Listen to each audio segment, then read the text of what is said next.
என்னடா இது நமக்கு மட்டும்தான் எங்கே போனாலும் ஏதாச்சும் ஒரு விலங்கு ஆகுமான்ற மாதிரி தான் ஆயிடுச்சு. நம்பி ஒரு ஹோட்டலுக்கு போனோம். பார்த்தா பாருங்கள் வீடியோ எண்டில். சரி இன்றைக்கி சடனாக பிளான் பண்ணோம். சேல்ரி வேறு வந்துடுச்சு. சரி வெளில போய் சாப்பிட்லான்ட்டு கேண்டீன் போகிறதுக்கே யாருக்கும் மனசில்.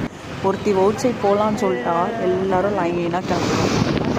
அப்படி தான் நாங்கள் அத்திப்பள்ளி இருக்க ஒரு ஹோட்டலுக்கு போனோம். ஃபுட்டெல்லாம் நல்லா தான் இருந்துச்சு. நாங்கள் எக்ஸ்பெக்ட் பண்ண மாதிரி இருந்துச்சு. என்ன நாங்கள் 2 பேர் தான் நான்வெஜ்ஜு, மற்றவங்க எல்லாம் வெஜ்ஜு.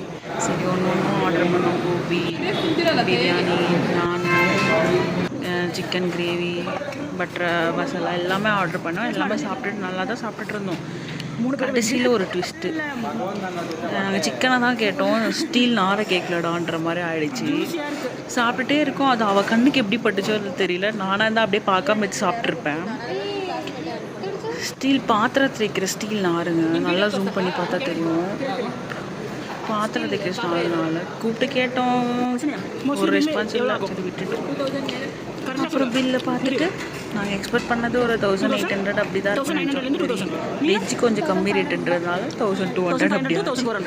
கடைசியில் இந்த லாஸ்ட்டாக என்னை எப்போவுமே என் ஃப்ரெண்ட்ஸ் கூட கேங் இப்படி தான் லெமனில் சால்ட் போட்டு சாப்பிட்டேன். இப்போ தான் இவங்க எல்லாம் ட்ரை பண்ணுறாங்க. நான் எப்போவுமே எங்கேயாச்சும் போனாலும் சாப்பிட்டு தான் ஃபைனல் டச் அது சாப்பிட்டா தான் எனக்கு கொஞ்சம் சாட்டிஸ்ஃபையே இருக்கும். ஃபைனலாக சாப்பிட்டு முடிச்சுட்டு கிளம்பிட்டோம். இதில் இன்னொரு பஞ்சாயத்து வேறு நடந்துச்சு. இன்னொரு வீடியோ சொல்லுங்கள்.